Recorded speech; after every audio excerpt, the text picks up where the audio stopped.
پیالہ واپس لایا گیا۔ حضرت علی نے کہا کیوں؟ کہا ابا اس نے نہیں پیا۔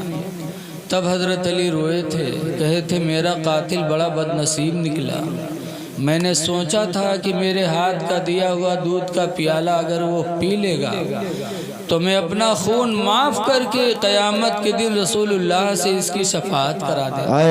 سبحان اللہ سبحان اللہ، نعرہ تکبیر، بلند آواز سے نعرہ تکبیر، نعرہ رسالت، مسلک اعلی حضرت جشن عید میلاد النبی۔ یہ حضرت علی کی سیرت تھی کہ اپنے قاتل کے ساتھ بھی کتنا اچھا برتاؤ کرنے کا ارادہ رکھا تھا۔ سبحان اللہ۔ اور آج ہم ان کے ماننے والے، اگر کسی نے لاٹھی اٹھایا تو ہم تلوار مارتے ہیں، کسی نے گالی دے دیا تو ہم اس کو جان سے مارتے ہیں۔ اے لوگو، اپنے دشمنوں کے ساتھ اچھا برتاؤ کرو، صحابہ نے ہم کو یہی ذہن دیا، صبر کرو۔ اور دوسری بات یہ ہے کہ حضرت علی امیر المومنین تھی، پوری دنیا کے پردھان منتری، لیکن نماز فجر میں سب سے پہلے اللہ کے گھر میں وہی آتے تھے۔ سبحان اللہ۔ آج ہم نے مسجدوں کو چھوڑا، پھر ہم اللہ کی رحمتوں کے منتظر ہیں۔ اے لوگوں، نمازوں کی پابندی کرو، ہماری ماں بہنیں بھی نمازوں کی پابندی کریں، اس لیے کہ ہماری ماں بہنوں میں بھی ایسی عورتیں دنیا میں گزری ہیں۔ حضور کے ایک صحابی تھے جن کا نام ہے حضرت صفوان رضی اللہ عنہ۔ ان کی بیوی حضور کے پاس شکایت لے کے آئیں کہ اللہ کے رسول، میرے شوہر ابو صفوان کو سمجھا دو، کیا ہوا؟ کہا میں جب نماز پڑھتی ہوں تو صفوان مجھے مارتے ہیں، جب روزہ رکھتی ہوں تو میرا روزہ توڑوا دیتے ہیں۔ شکایت کے بیوی نے تو حضور نے صفوان کو بلایا، کہا صفوان یہ تمہاری بیوی ہے؟ کہا جی۔ کہا روزہ رکھتی ہے تو روزہ توڑوا دیتے؟ کہا جی۔ کہا نماز پڑھتی ہے تو مارتے ہو؟ کہا جی۔ کہا کیوں؟ جب سرکار نے پوچھا کیوں مارتے ہو نماز پڑھتی ہے تو اے میری ماں بہنوں، صفوان کا جواب سنو۔ انہوں نے کہا تھا یا رسول اللہ صلی اللہ علیہ وسلم، یہ پنجگانہ نماز تو پڑھتی ہی ہے، لیکن نماز عشاء کے بعد یہ 2 رکعت کی نیت باندھتی ہے۔ پہلی رکعت میں سورہ بقرہ پڑھتی ہے اور دوسری رکعت میں سورہ آل عمران تلاوت کرتی ہے۔ 4 پارہ 2 رکعتوں میں پڑھتی ہے، پوری رات اس کی تلاوت میں گزر جاتی ہے۔ سبحان اللہ سبحان اللہ۔ اور میں جوان آدمی ہوں، میں دن بھر کاشتکاری کرتا ہوں، شام کو تھکا ماندہ آتا ہوں، رات میں مجھے اس کی ضرورت پڑتی ہے اور یہ نماز میں رہتی ہے۔ کوئی رات ایسی نہیں جاتی کہ پوری رات قرآن نماز میں نہ پڑھتی، اس لیے میں اس کو مارتا ہوں، میرا حق ادا نہیں کرتی۔ کا روزہ کیوں توڑواتے ہو؟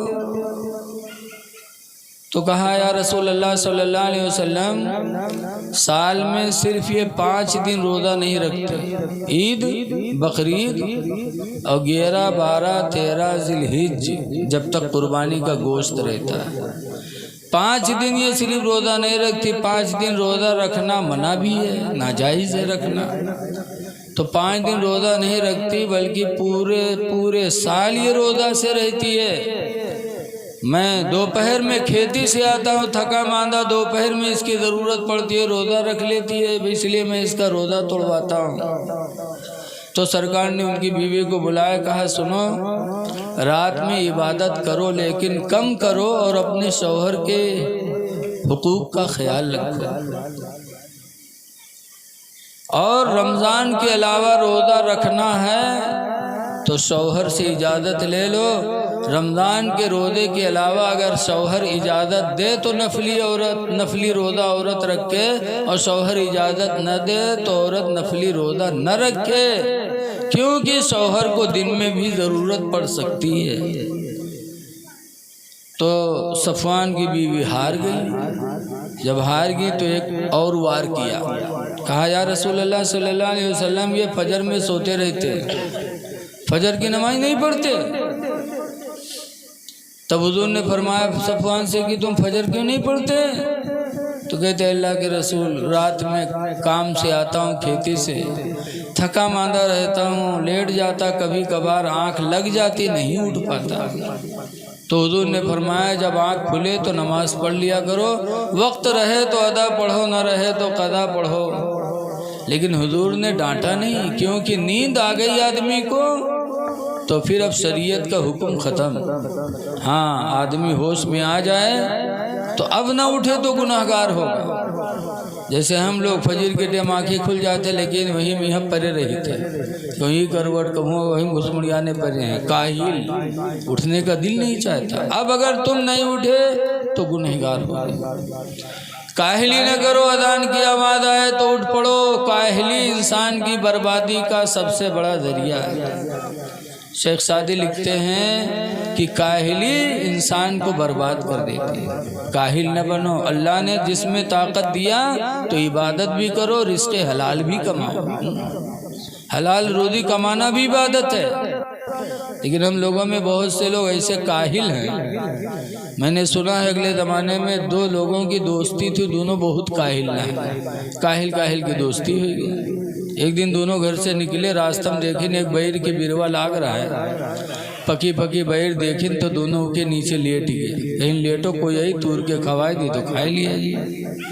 اب تور کیسے سکیں، کاہل، لیٹ گئے۔ اتفاق سے پکی بیر گری تو پرے دیکھیں دونوں کی کونوں آوت اٹھائے کے منہ میں رکھ دے تو کھائے لیا جائے۔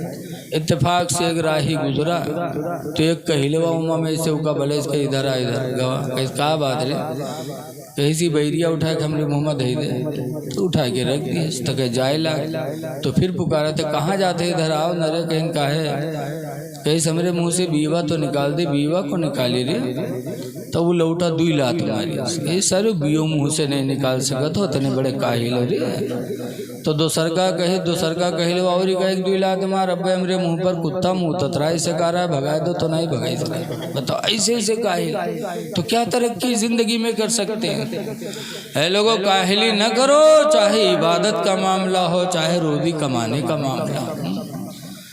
روزی کماؤ، اللہ پہ بھروسہ رکھو، لیکن اللہ تعالیٰ نے ہمیں تمہیں ہاتھ پیر دیا، عقل دیا ہے، عقل سے ہمیں اپنے ضرورت کی چیزوں کو حاصل کرنا۔ لیکن ہائے افسوس آج ہم اتنے بڑے لاپرواہ ہو گئے۔ اس لیے لوگوں گزارش ہے کہ جس نبی کی محفل میں آئے ہو، ان کی محبت دلوں میں رکھے ہو، ان کے سچے پکے غلام بن جاؤ، غلام نبی بن جاؤ۔ آج ہم انگریزوں کی غلام بنے، آج ہمارے ہر معاملے میں انگریزوں کا مشن شامل ہے۔ آج دیکھنے میں کوئی نہیں لگتا، حدیث پاک میں ہے کہ جب دو مسلمان آپس میں ملتے ہیں، مصافحہ ملاتے ہیں، تو مصافحہ چھوڑنے سے پہلے اللہ تعالیٰ دونوں کی مغفرت فرما دیتا ہے۔ اذا یلتقیان المؤمنان، جب دو مومن آپس میں ملیں، فیتصافحان، اور وہ دونوں مصافحہ ملا لیں، تو حضور فرماتے ہیں ہاتھ الگ کرنے سے پہلے دونوں کی بخشش ہو جاتی ہے۔ لیکن آج پتہ ہی نہیں چلتا کہ مسلمان ہمارا سامنے والا ہے کہ نہیں، نہ چہرے سے لگتا نہ لباس سے لگتا۔ آج بڑا رونا آتا ہے۔ ایک دفعہ ہم بمبئی سے آ رہے تھے پشپک ٹرین میں، اور جو لوگ بمبئی گئے ہیں جانا تو ہیں، جیسے ٹرین چلے تھے ویسے ہجڑا آ جاتا، اب ایک بات تالی بجائے پیسہ وصولت جو نے ڈبہ ہم رہن وہ میں ہجڑ بجائے، اور سب سے تالی بجائے گال پکڑ پیسہ مانگے لگے۔ ہم چپ پہ بیٹھے رہن، سب سے مانگ کے چلے گئے، ہم سے نہیں مانگی۔ تو جب چلے گئے تو لوگ کہا تھے مولانا صاحب آپ سے نہیں مانگی، تو ہم کہا اپنے اسٹاف میں یہاں دنیا کام کر رہے تھے، اپنے اسٹاف سے جب ان کا بھلا ہوئے گا تو ہم سے کاہے مانگی۔ آج ہمارے حالات اس طرح بدل گئے۔ اے لوگو اس طرح رہو کہ دیکھنے میں بھی تم نبی کے غلام لگو، نبی کے غلام بن کے رہو۔ نبی کے غلام کی پہچان ہے چہرے پر داڑھی، افسوس آج ہمارا مسلمان بھائی داڑھی نہیں رکھاتا۔ دیکھیے حضرت علامہ مفتی نعیم الدین ازہری صاحب تشریف لا رہے ہیں ماشاءاللہ، جو جامع ازہر سے پڑھ کے آئے ہیں۔ نعرہ تکبیر، نعرہ رسالت، مسلک اعلیٰ حضرت علامہ مفتی نعیم الدین صاحب قبلہ، شاعر اسلام قاری ذاکر اسماعیلی صاحب قبلہ، نعرہ تکبیر، نعرہ رسالت، علماء کرام، نعرہ تکبیر، شاعر اسلام قاری ذاکر اسماعیلی صاحب قبلہ، حضرت علامہ مفتی نعیم الدین صاحب قبلہ، نعرہ تکبیر۔ آپ لوگ بیٹھ جائیے، آنے والے منبر رسول پہ تشریف لا چکے ہیں، اب بیٹھ جائیے۔ دیکھیے ماشاءاللہ بہت ہی مشہور اور بہت ہی مقبول شاعر اہل سنت حضرت قاری ذاکر اسماعیلی صاحب بھی اسٹیج پر آ گئے، اور الحمدللہ باصلاحیت عالم دین حضرت علامہ مفتی محمد نعیم الدین ازہری صاحب استاد جامعہ مینائیہ گونڈا بریلی گونڈا وہ تشریف لے آئے ہیں۔ اب میں اپنی تقریر ختم کر رہا ہوں، بس دو ایک بات اور سن لو، اس کے بعد میں اپنا بیان ختم کر رہا ہوں۔ دیکھو آج ہمارا مسلمان بھائی چہرے پہ داڑھی نہیں رکھاتا۔ یاد رکھو اے مسلمان نوجوانوں، ناراض نہ ہونا، ٹھنڈے دل سے ایک بات سوچ لو۔ حضور نے فرمایا تھا ستفترق امتی علی 73 ملہ، حضور نے فرمایا تھا میری امت 73 فرقوں پر بٹے گے، کلہم فی النار، سب جہنم میں جائیں گے، الا ملتا واحدہ، مگر ایک فرقہ جنت میں جائے گا۔ قالوا ما ہی یا رسول اللہ، پوچھا گیا اللہ کے رسول وہ کون سا فرقہ جو جنت میں جائے گا؟ حضور نے فرمایا تھا ہیا ما انا علیہ واصحابی، وہ وہی فرقہ ہے جو میرے اور میرے صحابہ کے راستے پہ چلے گا، میرے اور میرے صحابہ کے راستے پر جو ہوگا وہ جنت میں جائے گا۔ اب 1,24,000 یا 2,24,000 نبی دنیا میں آئے، کسی نبی نے داڑھی بنوایا؟ معاذ اللہ، کسی نبی نے داڑھی نہیں بنایا۔ جتنے نبی آئے سب داڑھی والے تھے۔ حضور کے صحابی جتنے تھے حجۃ الوداع میں 1,40,000 موجود تھے صحابی، لیکن سب کے چہرے پر داڑھی تھی۔ تو صحابہ نے داڑھی رکھائی، نبیوں نے داڑھی رکھائی۔ اب آپ داڑھی بنوا رہے ہیں تو کیا نبی اور نبی کے صحابی کے راستے پہ آپ ہیں؟ ٹھنڈے دل سے سوچ لو نوجوانوں، نبی کا راستہ اپناؤ، صحابہ کا راستہ اپناؤ، تبھی جنت میں ٹھکانہ ہم کو آپ کو ملے گا۔ آج حضرت علی کے نعرے ہر جلسے میں لگتے ہیں، نعت ان کی پڑھی جاتی علی علی، تو پیسے چلتے ہیں، لیکن حضرت علی کیسے تھے؟ ایسی داڑھی تھی حضرت علی کے چہرے پر کہ ایک مرتبہ 9 یہودی آ رہے تھے، اور 9 یہودیوں نے جب حضرت علی کی داڑھی دیکھی تو داڑھی ہی دیکھ کر یہودیوں نے اسلام کا کلمہ پڑھ لیا تھا، لا الہ الا اللہ محمد الرسول اللہ صلی اللہ علیہ وسلم۔ اے نوجوانوں، رونا ہے کہ وہ یہودی تھے، حضرت علی کی داڑھی دیکھ کر ایمان لائے، اور آج ہم ایمان والے ہو کر کے داڑھی بنوا رہے ہیں۔ نہ بنواؤ اب تک کہ، اگر بنایا ہے اب توبہ کر لو، توبہ کر کے چہرے پہ سنت رسول کو سجا لو، اور دنیا سے جاؤ تو مسلمان بن کے جاؤ۔ اللہ فرماتا ہے وَلَا تَمُوتُنَّ إِلَّا وَأَنْتُمْ مُسْلِمُونَ، ہرگز ہرگز تم نہ مرو مگر مسلمان بن کے مرو۔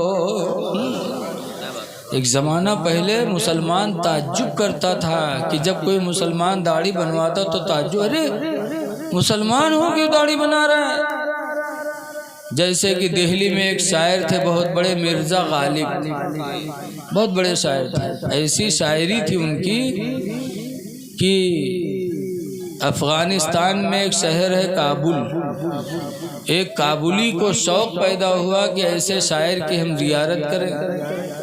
تو کابلی مسلمان کابل سے چل کر ہندوستان آیا دہلی مرزا غالب کو دیکھنے کے لیے، اور جب مرزا غالب کے دروازے پر وہ کابلی پہنچا تو بھائی افراتفری مت کرو، دیکھو یہ بھی محفل رسول ہے، اس کی بھی تعظیم ضروری ہے، جب جو آ جائے قریب میں تو آپ ان کی تعظیم کے لیے کھڑے ہو جاؤ۔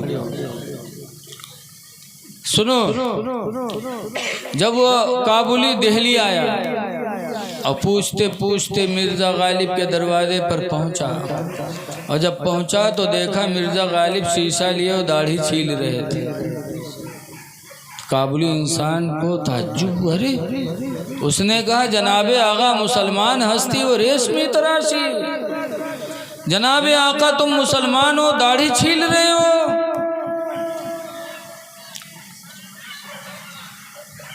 دیکھیے حضرت کی آمد ہو گئی ہے اور اب آگے بڑھنا بالکل مناسب نہیں ہے، بس آپ حضرات سے گزارش ہے کہ چہرے پہ داڑھی رکھا لو، نمازوں کی پابندی کرو اور اپنے بچوں کو دین کی تعلیم ضرور دو۔ آ جانے دو حضرت کو، لیا کرسی بھیا بڑھیا۔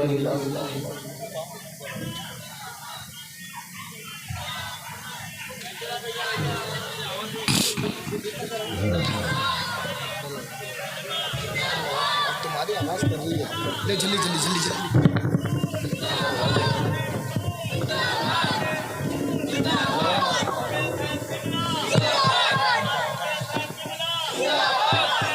نعرہ تکبیر، نعرہ رسالت، مسلک اعلیٰ حضرت، مسلک اعلیٰ حضرت، نعرہ تکبیر، نعرہ رسالت، حضور معروف میاں صاحب قبلہ، نعرہ تکبیر، نعرہ رسالت، علماء کرام، نعرہ حیدری، نعرہ حیدری، نعرہ تکبیر، نعرہ رسالت، مسلک اعلیٰ حضرت۔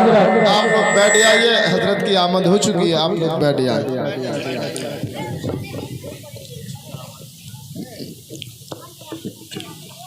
ماشاءاللہ آپ سب بھی کرسیاں خالی ہیں، آپ لوگ بیٹھ جائیے۔ چچا آپ سب لوگ ادھر آ جائیے، بھائی آپ کھڑے نہ ہوں۔ پیر طریقت راہ شریعت حضرت علامہ شاہ محمد معروف الرحمان عرف معروف میاں صاحب قبلہ کی آمد ہو چکی ہے، تو آپ لوگ بیٹھ جاؤ، مسافہ مت ملائے بھائی صاحب، بیٹھ جاؤ بیٹھ جاؤ، محفل کو خراب نہ کرو۔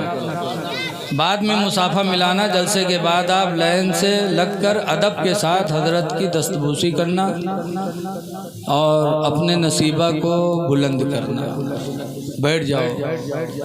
دیکھیے ہمارے بھائی جناب شیخ زبیر احمد صاحب اور ان کے مدرسے کے ناظم اعلیٰ حضرت حافظ و قاری عبد المبین صاحب اور ان کے مدرسے کے باصلاحیت عالم حضرت مولانا نوشاد عالم صاحب، ان لوگوں کی کافی محنتوں کا نتیجہ کہ آج ایسی بابرکت شخصیت کو ہمارے آپ کے بیچ میں لا کے حاضر کیا۔ آپ حضرت کے چہرے کی طرف دھیان سے دیکھیں اور دیکھیں کہ حضرت کے چہرے پہ داڑھی کتنی بار رونق ہے۔ بولو، داڑھی کی بات چل رہی تھی نا؟ تو حضرت کے ماننے والے ہو تو آپ بھی داڑھی رکھاؤ، ورنہ یہ تو صرف آ رہے ہو مسافہ ملانے اور چہرے پہ داڑھی نہیں ہے۔ مسافہ ملاؤ، مومن مومن سے مسافہ ملاتا ہے، لیکن خوشی اس وقت ہوگی جب آپ کے ظاہری صورت بھی حضرت کی جیسی صورت نظر آئے، لباس بھی اسلامی ہو، چہرہ بھی اسلامی ہو، تو تب اچھا لگتا ہے۔ کئی جلسوں میں ایسے کہ کوئی نعرہ لگا دے، کوئی نعرہ لگا دے، اور اٹھیے تو ایسے اٹھیے کہ منہ گندھا تھے، ان کے منہ میں پکار سب بھرے ہیں، اور نعرے تک بھی پینٹ گری جاتے ہیں، نعرے تک بھی۔ ارے نعرہ لگانا بہتر ہے، ثواب کا کام ہے، لیکن اپنے آپ کو اس لائق بناؤ بھی۔ یہ نہیں کہ کھڑے ہو جاؤ، غیر کوئی دیکھے تو کہ یہ مسلمانوں میں نعرہ لگانے والے ایسے ہی ہیں۔ کہ جن کا لباس بھی صحیح نہیں، چہرہ بھی نہیں، اور اس کے بعد اس طرح کے لوگ عاشق رسول ہیں مسلمانوں میں؟ کیسے عاشق رسول ہیں؟ نعرہ تو عاشق رسول ہی لگاتا ہے، جس کے دل میں نبی کی محبت ہوتی وہی لگاتا ہے۔ تو دل اور ظاہر یکساں بنانے کی کوشش کرو۔ بہرحال جو بات میں کہہ رہا تھا کہ کابلی مسلمان دہلی آیا مرزا غالب کی زیارت کے لیے، اور جب ان کے دروازے پر پہنچا تو دیکھا مرزا غالب لیے شروع کیے تھے اسے۔ اس نے دیکھا تو وہاں کی زبان فارسی کی ہے۔ اس نے کہا جناب آقا مسلمان ہستی و ریشمی تراشی، جناب آقا تم مسلمان ہو داڑھی چھیل رہے ہو، تعجب کہ مسلمانوں کی داڑھی بنا رہا ہے۔ تو مرزا غالب نے کہا بلے ریشمی تراشم، ہاں میں بال چھیل رہا ہوں، دل کسیرا نمی تراشم، میں کسی کا دل نہیں چھیل رہا ہوں۔ تو کابلی مسلمان نے کہا تھا دل رسول اللہ ہمی تراشی، تم رسول اللہ کا دل چھیل رہے ہو، بال نہیں داڑھی سے چھیل رہے ہو بلکہ رسول اللہ کا دل چھیل رہے ہو۔ دل رسول اللہ ہمی تراشی، دل رسول اللہ ہمی تراشی، یہ کہہ کر کے اور وہ افغانی مسلمان کو ایک چیخ آئی اور بے ہوش ہو کے زمین پہ گر گیا۔ جب ہوش آیا تو مرزا غالب کے دل کی دنیا بدل گئی۔ مرزا غالب رونے لگے اور کہنے لگے اے میرا افغانی بھائی، تو ہمارا کوئی مہمان بن کے نہیں آیا، خدا کی قسم تو آج ہمارے لیے کوئی نصیحت کا فرشتہ بن کے آیا۔ اور اسی دن سے مرزا غالب روئے اور اپنے چہرے پہ نبی کی سنت کو سجا لیا۔ تو اے لوگوں، ایک زمانہ تھا کہ لوگ تعجب کرتے تھے کہ مسلمان ہو کے داڑھی بنا رہا ہے۔ اس لیے آپ حضرات سے گزارش ہے کہ چہرے پہ داڑھی رکھ کے سچے پکے مسلمان بن جاؤ۔ میں نے ایک ویڈیو پڑھی تھی، ایڈیو کی ویڈیو کیا کچھ پڑھا تھا میں نے موبائل پہ، تو اس پہ کسی نے حضور مفتی اعظم ہند علیہ الرحمہ اعلیٰ حضرت کے صاحبزادے ہیں، ان سے کسی نے پوچھا تھا حضور داڑھی بنوانا کیسا ہے؟ تو حضرت نے فرمایا کہ داڑھی بنوانا مسجد گرانا دونوں برابر ہے۔ ارے تب حضرت نے فرمایا داڑھی بھی اسلام کی نشانی اور مسجد بھی اسلام کی نشانی ہے۔ آپ کہیں جاؤ، ٹرین میں جا رہے ہو، کوئی گاؤں ملے اور مسجد کا مینارہ جب نظر آتا ہے تو سمجھ لیا جاتا ہے یہاں مسلمان موجود ہیں۔ تو مسجد اسلام کی نشانی، داڑھی بھی اسلام کی نشانی۔ اس لیے اے لوگوں، اپنے چہرے کو منور بناؤ اور نبی کے سچے پکے غلام بن جاؤ۔ غلامی یہ سب سے بڑی دولت ہے۔ آخری بات کہہ کے میں تقریر ختم کر رہا ہوں کہ حضور کے ایک صحابی تھے جن کا نام ہے سفینہ، جہاد کے لیے نکلے، ساتھیوں سے بچھڑ گئے، اکیلے جنگل میں پہنچے تو جنگل کا شیر سامنے آ گیا۔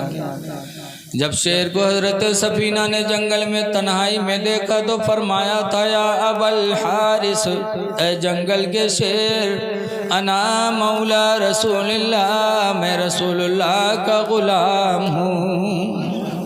یہ نہیں کہا تھا میں حافظ جی ہوں چھوڑ دو، یہ نہیں کہا تھا میں مولانا صاحب ہوں یا پیر صاحب ہوں یا شاعر ہوں یا خطیب ہوں، کچھ نہیں کہا تھا، بلکہ صحابی نے ہی کہا تھا نا مولا رسول اللہ، میں رسول اللہ کا غلام ہوں۔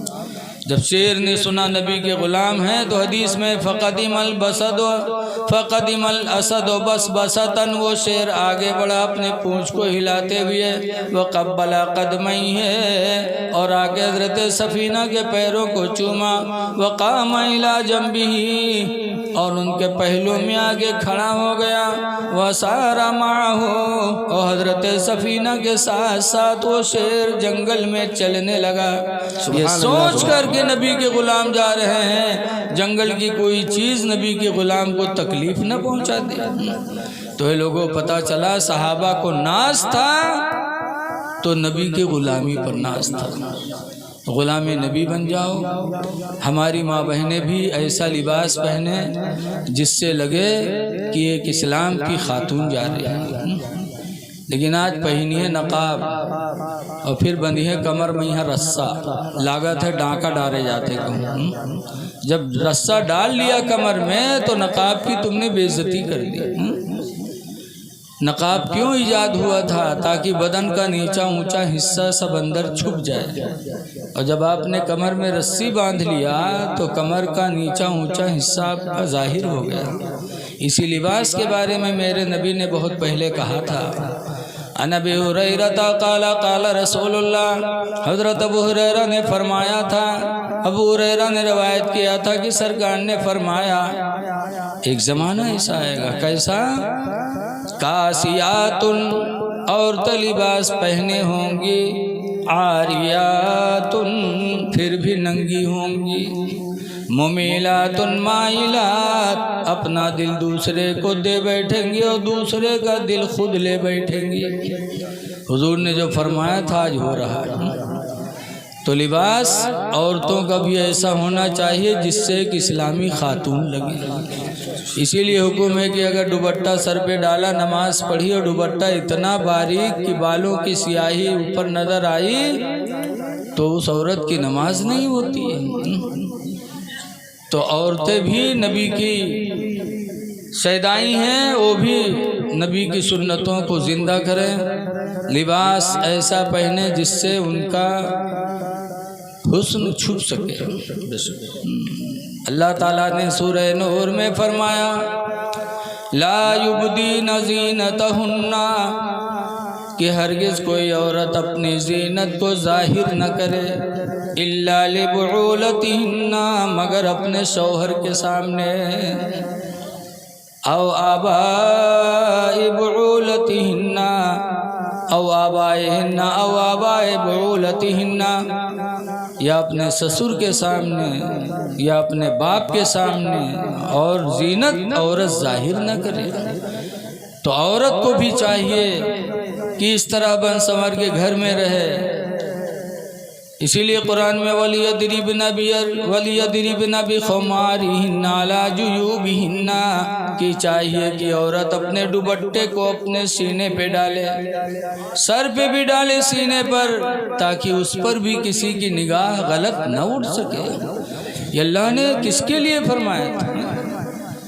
کہیں اللہ فرماتا وَلَا يَضْرِبْنَ بِأَرْجُلِهِنَّ، کہ کوئی عورت اپنے پیر کو گھر میں زمین پر زور سے نہ رکھے، لِيُعْلِمَ مَا يُخْفِينَ مِن زِينَتِهِنَّ، کہ کہیں ایسا نہ ہو کہ اس کے زیور کے بجنے کی آواز کسی غیر محرم کے کان میں نہ پہنچ جائے۔ زیور کے بجنے کی آواز پر پابندی قرآن نے لگائی، تو عورتوں کی آواز پر پابندی تو بدرجہ اولا ہے۔ جب زیور کے بجنے کی آواز کوئی نہ سنے، قرآن کہتا ہے تو ان کی نکلی ہوئی آواز۔ اللہ تعالی ہماری ماں بہنوں کو ہدایت دے، ہم سب کو ہدایت دے، اور اللہ ہم کو آپ کو اپنے نبی کا سچا پکا غلام بنائے۔ تو آپ حضرات کو تو خوش ہونا چاہیے کہ آج ہر گاؤں میں مدرسہ ہے، اور گاؤں بھر میں چندہ ہوتے، پھر بھی مدرسہ اس طرح بارونق نہیں بن پاتا۔ اور آپ کے یہاں ایک مرد مجاہد کو اللہ نے پیدا کیا، جناب زبیر بھائی کو، انہوں نے اتنا شاندار مدرسہ بنایا، مسجد بنائی، تو ہم اور آپ کم سے کم اس میں اپنے بچوں کو تو بھیجیں، مسجد میں نماز پڑھنے کے لیے جائیں۔ اس لیے ہم آپ حضرات سے گزارش ہے کہ ناشکری نہ کرو، اور یہ کر رہے ہیں، اللہ ان کو اور دے گا۔ اللہ کا وعدہ ہے لئن شکرتم لازیدنکم، اگر تم شکر ادا کرو گے تو ہم تمہیں بڑھاتے رہیں گے، تو یہ بڑھتے ہی رہیں گے۔ اب آپ بھی اس کے شانہ بشانہ مل جاؤ۔ ابھی میں مدرسے میں جب گیا تو دیکھ کر ایسا میں تعجب میں ہوا، حضرت قاری عبدالمبین صاحب سے پوچھا کہ یار اس میں کیا یہ صفائی کرنے کے لیے کتنے آدمی یہاں رہتے ہیں؟ تو کہا رہتا کوئی نہیں ہے، کبھی کبھار کوئی آدمی آ جاتا، باقی ہم لوگ دیکھتے ہیں۔ یہ مدرسے کے اساتذہ بھی لائق تعریف ہیں، جنہوں نے نبی کے چمن کو اس طرح صاف ستھرا رکھا ہے۔ اللہ تعالی ہم کو آپ کو اس مدرسے سے فائدہ اٹھانے کی توفیق عطا فرمائے۔ آمین آمین۔ السلام علیکم ورحمۃ اللہ وبرکاتہ۔ وعلیکم السلام ورحمۃ اللہ وبرکاتہ۔